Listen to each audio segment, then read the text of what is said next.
extract can be something students find a little bit tricky and challenging. I think it's not everyone's favorite if you compare it to the part B, which is a bit more of a kind of clear-cut debate. And you have a choice of two with that section. If any of you are familiar with the paper, you'll know that you'll have a choice of two which debate to go for. Sometimes it's a significance question. Sometimes it'll be to what extent do you agree or how far, etc. The extract is just the extract.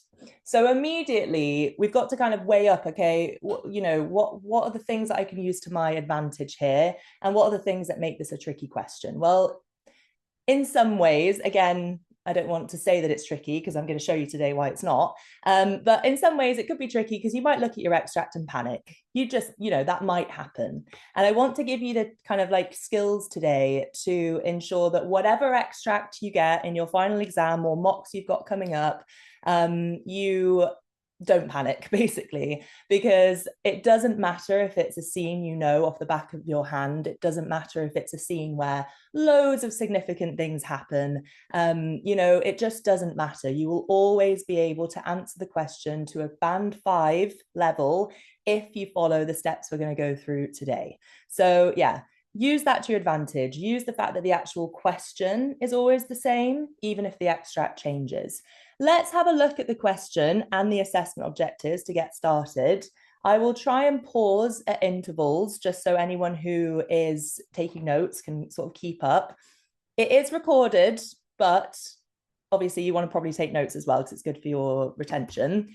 So this is what the question always looks like. And I want to sort of pick out a few important parts of the question where, I think it's easy. If you see a question, the question's always the same, it's going to be really easy to skim past it. Don't do that. My first tip of this morning is going to be always annotate the question. You'll be surprised what flies out of your head when you're in an exam. So it's really, really important to do everything the way that you usually would. So read the extract below, answer the question, explore. That's the first word I want us to talk about today because it does link to some of the assessment objectives. It says explore. Now, this is a very A-level-y word. Explore, discuss.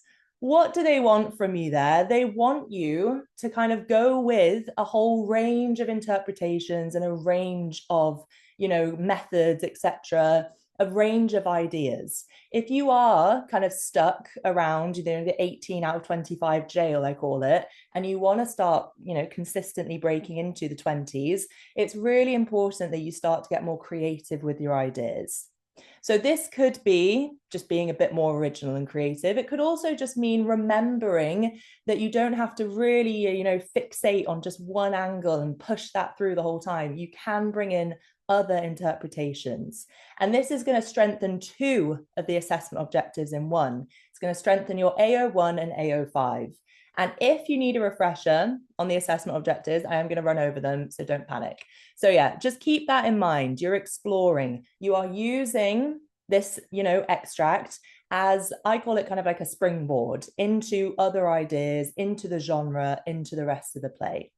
So we've also got this word significance. If significance doesn't feature, that word doesn't feature right in your introduction, if it isn't central to your introduction, then you're going off track, aren't you? I'm going to pause just because I'm already saying a lot. So I'll just pause for a sec so you can keep taking your notes. And when it comes to significance, just to add to that, you might want to just also start thinking to what, to who. Consider the genre, consider Shakespeare's message, consider the audience, the later events of the play, and just in general, the sort of tragic arc. It's not just significant in a vacuum, it always is significant to something or in something. And that's just a few examples. Any of you who are panicking that you won't be able to keep up with note taking, you will get all the whiteboard notes in an email at the end. I'll send that out as a group email, and I will also send you any further reading that I reference, because obviously we're not going to be reading whole critical essays this morning, but I do have some snippets for us to look at.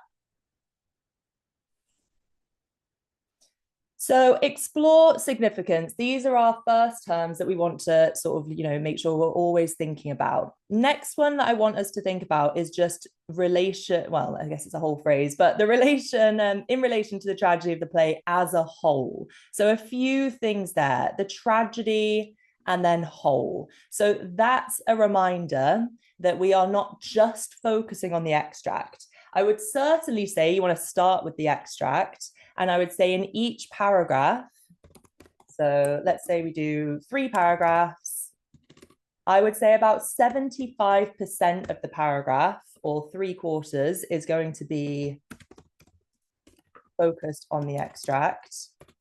And then about 25% of your essay goes elsewhere, because I get that question a lot. And it's really important to take examples from across the play. So that means if your extract is taken from Act 3, you don't then only stick to Act 3. You want to hop around a bit, go to Act 1, go to Act 5, show that change and continuity, and show that you can see the play in a really nice panoramic way, is how I'd refer to it. And we've dropped in here the word tragedy. And it's really interesting, even though this is an aspects of tragedy paper, I think sometimes students can sort of let go of the genre a little bit, but this is very much a genre-led paper. I'm not sure what everyone's doing for their paper 2, if you're doing social political protest. Is crime writing a paper 2? I'm not sure. I can't remember exactly what's paper 2 and what's and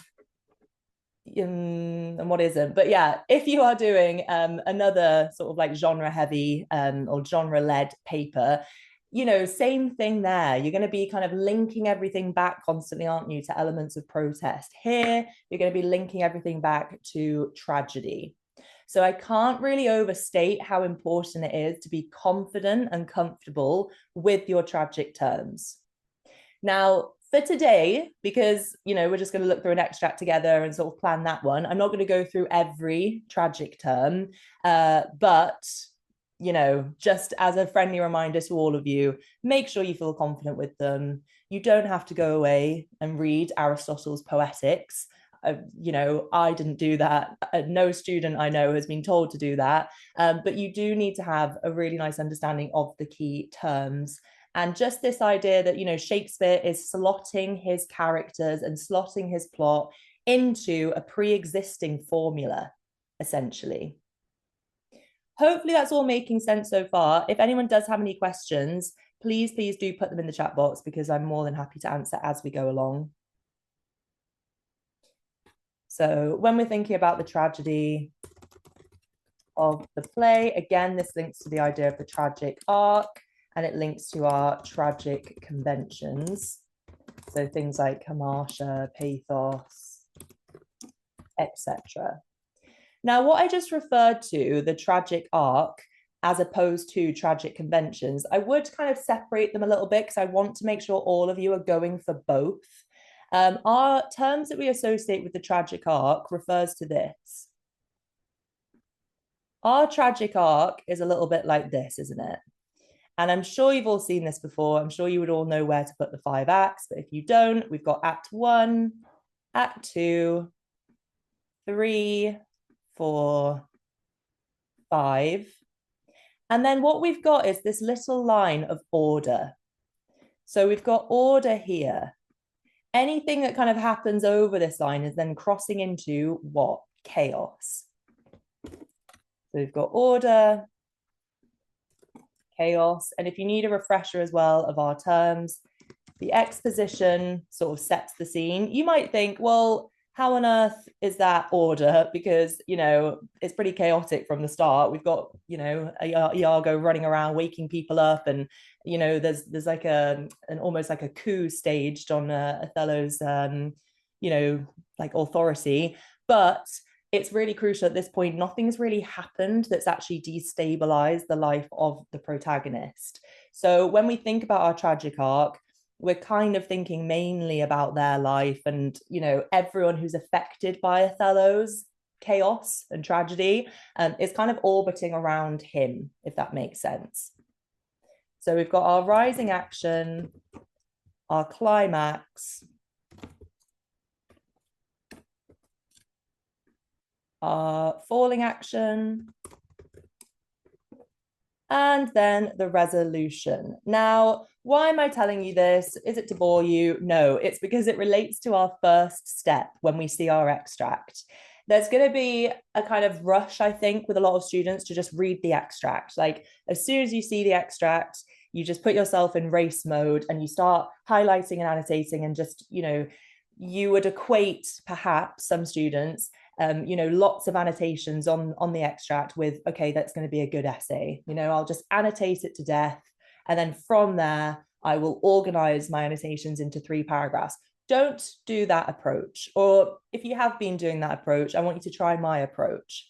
My approach is all about planning first so that you don't need to cover your extracted annotations, pointless annotations, many annotations you don't need and you're not going to use. Plan first. Then when you do read and annotate your extract and you're ready to know what you're looking for, it's going to be nice and quick and effective and, efficient, basically. So the very first step is about situating your extract. And they do kindly tell you where they've taken it from. I think there's one exam board, I can't think of it right now, that doesn't tell the students, which I find quite mean. But yes, AQA does, for those of you who are doing AQA. So Act 2, Scene 3, sorry, I don't know why I'm reading out the one I'm just looking at. But yeah, it will tell you at the end where it's been taken from.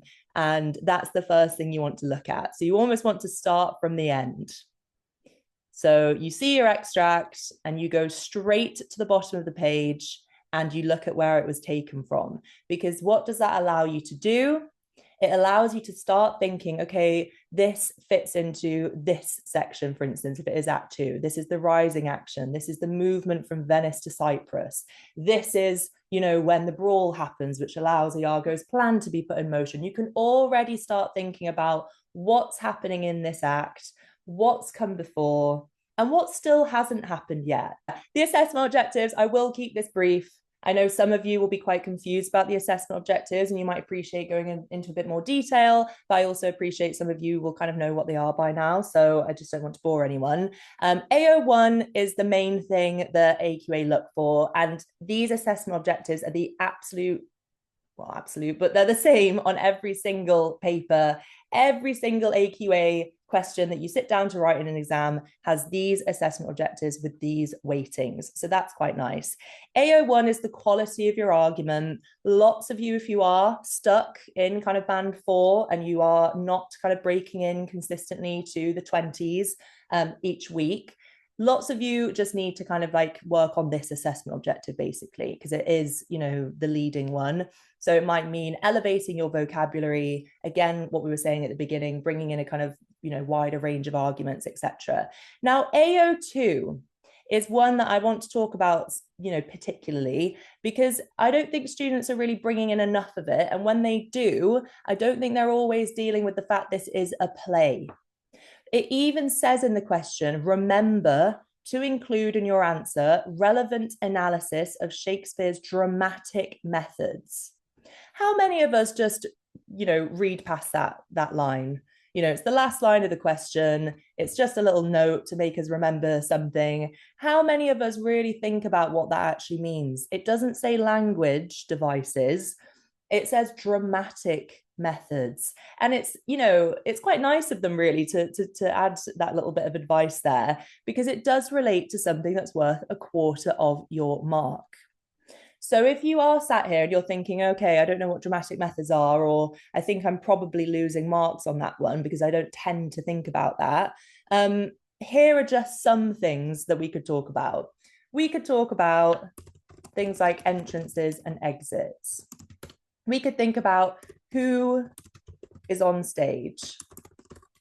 We could think about, is it nighttime or daytime?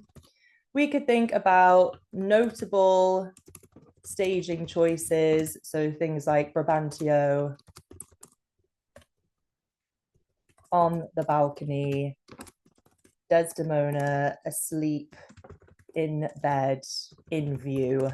For those of you who haven't got there yet, that's just before she's killed. Things like that. We've also got, of course, stage directions. So things like asides. You can also drop in when someone's giving a monologue in like iambic pentameter, for instance. You could think about soliloquies, of course, comedy, or comic relief. You know, the possibilities are kind of endless, but it's all just about remembering this is a play. It is best enjoyed and experienced on a stage. So always keep that in mind. Don't think of yourself as the reader. Think of yourself with your bum in a seat watching it on a stage. And if you haven't added that to your revision yet, there are loads of different productions you can find on all sorts of streaming thingies and like YouTube, etc. So yeah, really, really important that we analyze this with our theatre kid hat on. And if you don't feel like you know tons about theatre, maybe you don't do drama, maybe you don't go to the theatre, don't see that as anything that's going to hold you back. That was very much the case for me. I wasn't big into the theatre yet when I sat this A level, but you know, you just fake it. A lot of the advice I'm going to give you today is stuff that can be faked quite effectively. You know, if it is confidence that you're lacking, you can fake that. If it's, you know, theatrical enthusiasm, you can fake that, you know? So really, really easy to do so. It's just about the way you kind of package up everything and remember to do it. Remembering to do it is the main step, isn't it? So AO3, I think students just need to remember that there's loads of ways of hitting that. You know, any time that you talk about marriage and kind of like things associated with marriage, that is context. You know, you don't need everything to be grounded in some sort of historical statistical fact. You can get away with, well, not even get away. You can very, you know, nicely hit this assessment objective by just talking about things in a more general sense. So race, gender.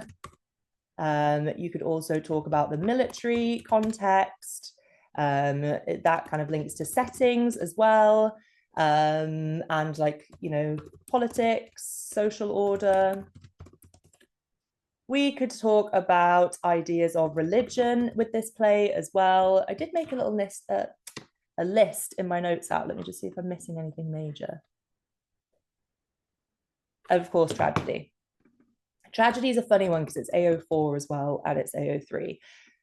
Today, I'm not going to worry too much about discussing AO4 and AO5 immediately. I'm going to move on to that a little bit later. I want us to make sure we're really hitting these foundations nicely first. And then, yeah, in a little bit, we'll go on to the bottom two. So we're going to go into an extract now. I've made it a short one for obvious reasons that I don't want all of us to be reading and annotating for ages. First of all, I am going to go through this the way that I want to kind of teach you to go through it.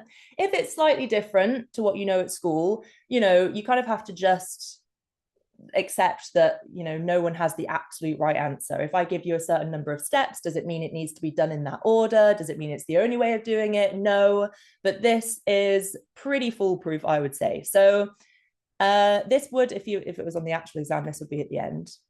That would say, it was taken from Act 2, Scene 1. So I'm in my exam. I've walked in. I'm very nervous. I'm thinking, please give us a good extract. And I look at this and I think, oh, immediate disappointment. I didn't revise Act 2. I don't know what to do. No panicking. Panicking is the worst thing you can do in an exam. It doesn't help you. It doesn't help anyone. It doesn't help your writing. I'm going to remember, okay, it doesn't actually matter what extract I was given today because I can still talk about the rest of the play. And I'm not just going to be talking about this scene in a vacuum. I'm going to be talking about my tragedy, you know, genre, my techniques, my conventions there. I'm going to be talking about the drama, the dramatic devices. You know, there's so many things that I can always talk about, even if I've been given a rubbish extract. And I'm going to keep that in my mind. Okay, you know, just think of the assessment objectives and treat it as if it's a great extract.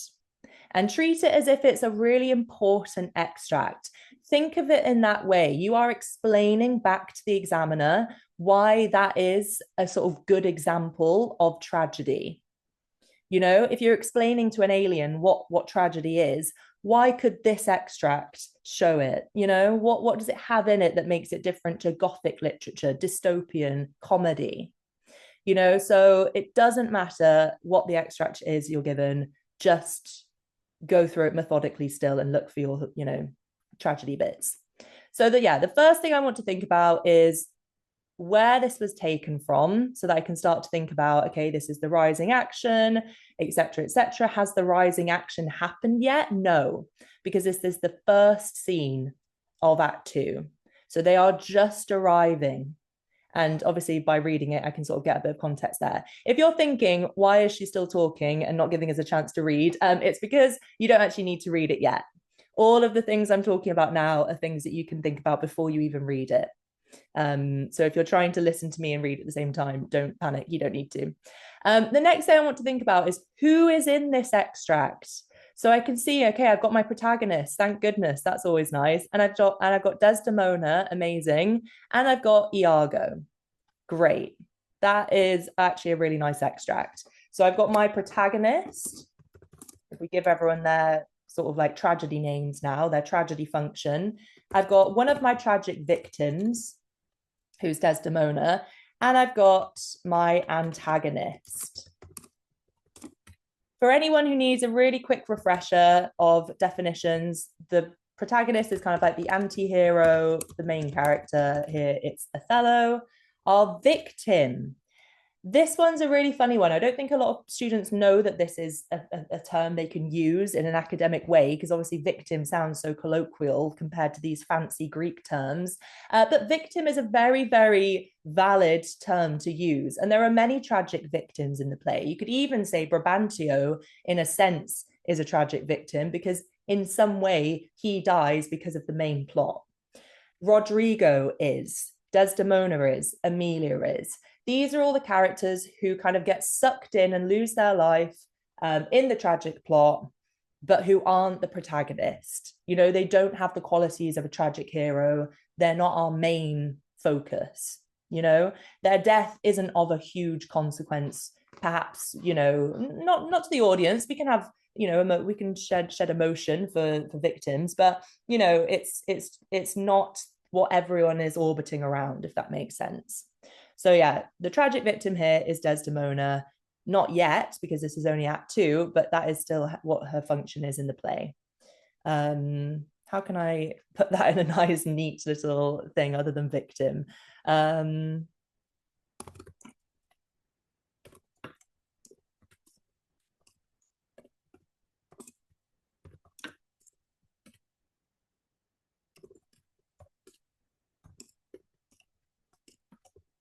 Losing their life or suffering.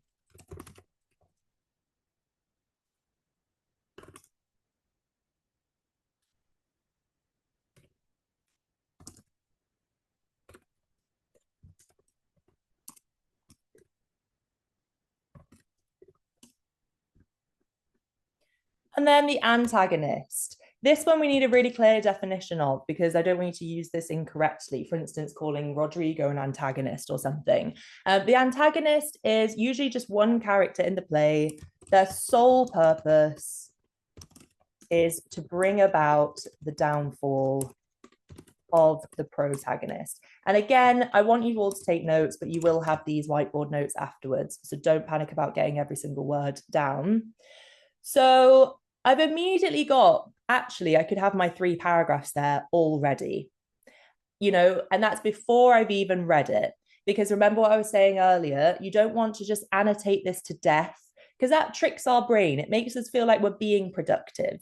If I'm in my exam and I'm annotating, okay, religious imagery, metaphor, exclamative, semantic field, iambic pentameter, and I'm just scribbling all over everything, I probably think, okay, I'm being really clever here. I'm getting loads out of this extract. I'm squeezing every technique out of it. This is going to be great. But actually, it doesn't equate to nice writing, does it? I don't know how many of you have had a similar experience, but it really, really doesn't.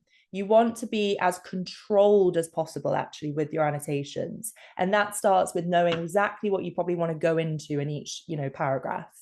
Does that mean that I can't talk about anything else? No, of course not. So I also want to think about, for instance, setting is a significant thing. It's something that Shakespeare uses to convey certain messages and to also act as a catalyst in this play. We know that certain things go down in Cyprus that could not have happened in Venice. That's kind of the whole point, isn't it? By moving us, shifting us over to Cyprus, away from the sort of infrastructure, let's say, of Venice, we know that it allows for less law and order, less kind of like, safety for certain characters. So I know that that's going to be a significant thing. I also think, you could think about like foreshadowing, etc., etc. Remember, don't approach the extract chronologically or with a view to narrate it. The examiner does not want you to just talk them through it. First, Othello says this, then Desdemona responds this, then Othello delivers this monologue. That is not critical, it's not analytical. We want to go instead by not even just theme, we actually want to go by tragic, convention, tragic idea. And this is what I mean by everything needs to be so heavily influenced by the paper title, which is aspects of tragedy at all times. So we've already talked about, this idea that obviously Othello is here as a protagonist. Of course, you can talk about how this is when he's at the kind of heights, let's say, of his reputation. He's pretty untouchable, actually, because of, the events of Act 1 and the way that, Brabantio is silenced and they need Othello. They call on Othello. What should we do? We need our general, when there's obviously a threat of invasion and the navy needs to be deployed. Othello is at the height, isn't he, of his, military and also just social kind of power. However, I think we can already start to sort of see that there's quite an uncomfortable tension between his private and public roles. And I'm sure if you've been studying Othello for a while, this is an idea that you've touched on. And it might not be something you think of immediately when you look at this extract, because it relies on kind of knowing what's happening around it a little bit. So for those of you who need the scene to be contextualized a little bit, this is, Othello coming in quite a bit into the scene. They've arrived before him, and it's Desdemona, it's Emilia, it's Iago, it's Cassio, it's everyone really, apart from Othello. He gets separated from them in a storm, and they're all genuinely wondering, like, is he alive? Is he okay? They don't know. Then he comes in, enter Othello in attendance, and it's his meeting with his wife. They're very happy to see one another. But why is Desdemona even there? She is not involved in politics at all. She is a civilian woman. And she kind of, I'm not going to say forced, but she was very forceful in advocating for her to go and join Othello on this kind of basically military, expedition. So we can see, can't we, that his role as a general, someone who needs to kind of be alert and, has all kind of public eyes on him at all times, is constantly, it's running simultaneously, isn't it, with his new role as a husband. And we see that Desdemona, she says, my dear Othello, and she says, the heavens forbid, but that our loves and comforts should increase even as our days do grow.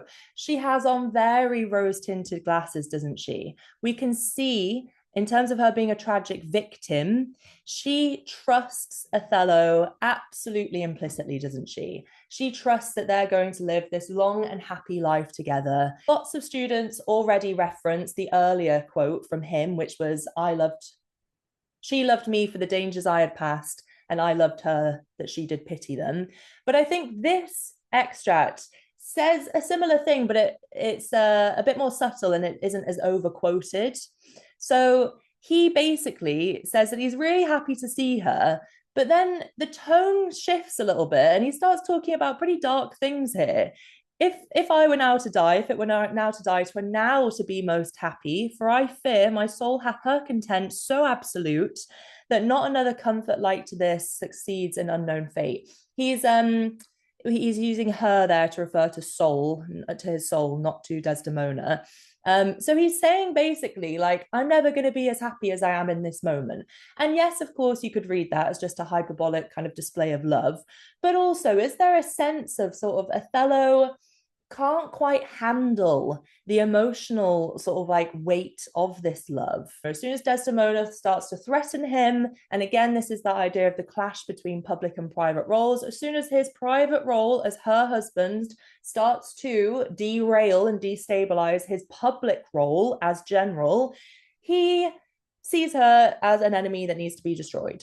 And then Iago, of course, we've got at the end there delivering an aside. For those of you who don't know, an aside means that nobody else on stage hears it. Only Iago sort of says something that the audience catch. Oh, you are well tuned now, but I'll set down the pegs that make this music, as honest as I am. So I think that's a great quote for obvious kind of reasons. It's easy to remember. It's an aside. It is, you know, a nice metaphor there, musical metaphor. It shows him as the puppet master, etc., etc. It shows also he's in on it. He's in on the joke. He's in on the irony. He enjoys the irony. That's part of what kind of makes Iago tick, I think. It's being able to be so duplicitous under the guise of being an honest guy. As honest as I am, it's one of those moments where we as an audience kind of really love Iago because, or love to hate him perhaps. So yes, we know that we need to think about the extract and we need to think about the rest of the play. I'm not going to go through line by line here and again sort of pick out like every single thing. Oh, you know, semantic field of storms, exclamatives, terms of endearment, etc. You know, there's so many things we can pick out, but I want us to now to think about other places in the play. And I want to give all of you now a minute while it's still fresh to think about what other parts of the play do you think would be nicely compared or contrasted with this? Remembering what I said earlier about, you know, if this is taken from Act 2, don't concentrate everything to Act 1 and 2. Try and go, you know, other places. For those of you who are ready, I have put some critical quotes on the screen here.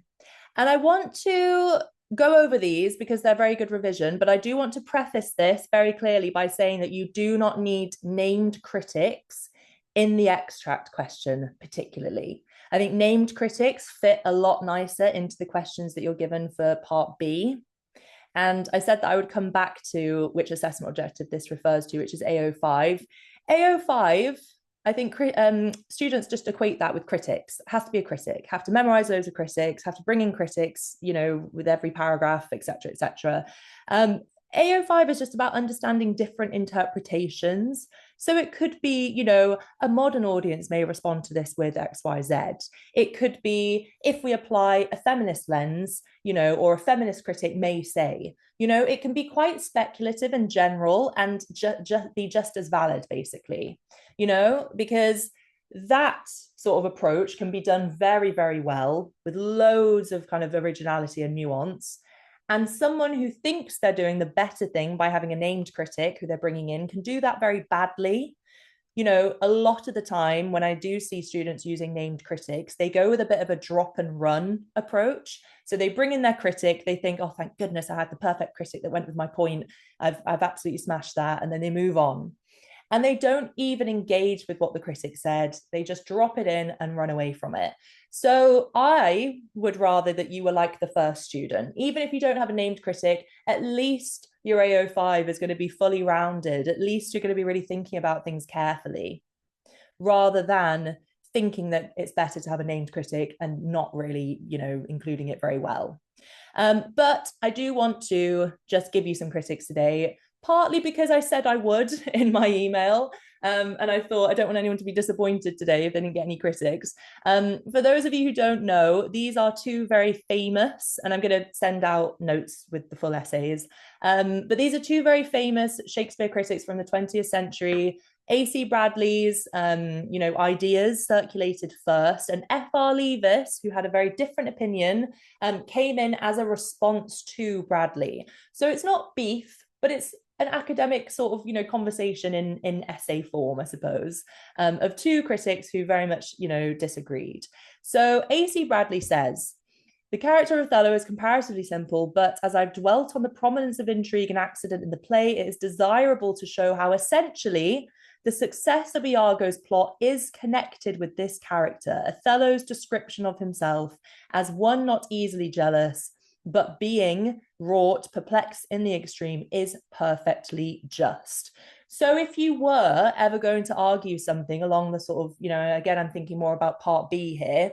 If you were going to argue something that relates to the whole critical angle of like, is it Iago or is it mainly Othello's fault? This could be a really nice idea to bring in here. And, you could use something like this as evidence that even Iago says they're well tuned. Even he says that, this is pretty much a perfect marriage and that, it's very harmonious and they're obviously very in love. However, we've got then this quote from F.R. Leavis. For those of you who can't scroll, I will just read it out. He says that it is plain that his love is composed very largely of ignorance of self as well as ignorance of her. However nobly he may feel about it, it isn't altogether what he and Bradley with him thinks it is. And then the essay continues, and again, I'll send this out so you can actually have a read of that properly. So I just want to show you opinions can differ very, very widely. I think we've discussed all of the assessment objectives now. We've said that AO1 is basically just anything to do with writing an essay well. Obviously, it's more complex than that, but let's just say it's that for now. AO2, I've said that if I want you to take anything away from today, I want you to go into the drama and the staging, the dramatic techniques. AO3, I've said that, that could be loads of things, essentially. It's not just like Shakespeare's life. It's not just reciting statistics. In fact, it's never that. So it could be loads of different things there. AO4, you can actually hit that just by dealing with tragedy. And I've hopefully emphasized today that you need to be linking everything back to tragedy. Absolutely every point you make has to be in some way connected to a discussion of the genre. And then AO5, I've discussed that it's not just critics, particularly for the extract question. I want you to think more broadly in terms of like how an audience could respond, how a certain lens could be applied. And of course, the major lenses that you'll need to know for this play are feminism and post-colonialism. Now, I want us to think about introductions here, and it's the final thing I want to cover today. I want to kind of stress the importance of creating a nice, strong introduction for yourselves, not just for the examiner's benefit and not just because you have to, but because it's going to provide a really lovely, strong foundation and anchor for you. An introduction, think of it selfishly. Think of it as being there for yourself. It's there so that you can put down your ideas in a nice kind of strong way that's going to boost your confidence, and it's going to be there for you if you do start to lose the thread of your argument, basically. So your introduction needs to do a few things. And I'm sorry that it is fiddly. It takes a bit of juggling, but with practice, they become pretty second nature, I would say. We need to, first of all, acknowledge the extract. Far too many students just start off their introduction and ignore the extract, which, I'm not saying any of you do that, but so many students, it's a case again, isn't it, of, sometimes with the stress of it all, we can forget the basics. By acknowledging the extract, you want to, again, linking to what I said earlier about kind of, you're explaining back to them why they picked the extract almost, why it's significant. So explain why it's significant, what has happened before, how this contributes to the events of the play. I mean, etc., etc. There's so many things you can do there. Don't make it really long. You're not giving like a Wikipedia synopsis, but just acknowledge the extract. Then we want to move into the three, I'm going to say three, but obviously you can talk about more tragedy conventions. You're going to go into the three major notable tragic conventions that are going to inform your 3 paragraphs.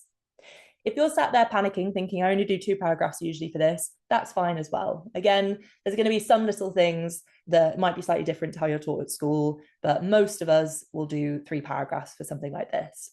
So briefly outline the three major conventions present that you're going to discuss. And then we also want to include something there that relates to the rest of the play. So in this way, we'll be kind of, acknowledging all parts of the question. We'll be acknowledging the fact it asks us about tragedy. We'll be acknowledging the fact that it asks us about significance. We'll be acknowledging the extract, and we'll be acknowledging that phrase, the tragedy of the play as a whole. So we'll be ticking off everything we need to tick off in just 3 sentences pretty much there, which is fab. And I wouldn't say these introductions need to be super long, or, lots of students ask me, does it need to have context? No, doesn't need to have anything. It just needs to set out your argument. You do have the whole essay to bring in your context. There's nothing that an introduction needs to have other than it just needs to be an introduction. It needs to introduce your argument in a way that stops any surprises cropping up for the examiner. That's usually a good rule of thumb. It's a successful introduction if it doesn't leave your examiner with surprises later on. I don't want to read a paragraph on Iago in your essay if you never said you were going to talk about Iago in your introduction. It makes your answer look poorly thought out and poorly planned. I think so much of writing a really good essay for this subject is writing something that seems like it was just effortless.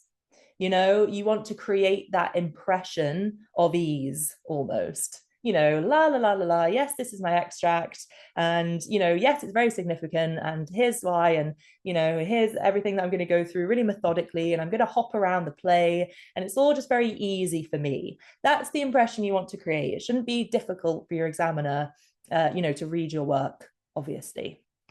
But I will say creating an impression of ease takes a lot of hard work actually on the part of the writer, doesn't it? As we all know in this subject.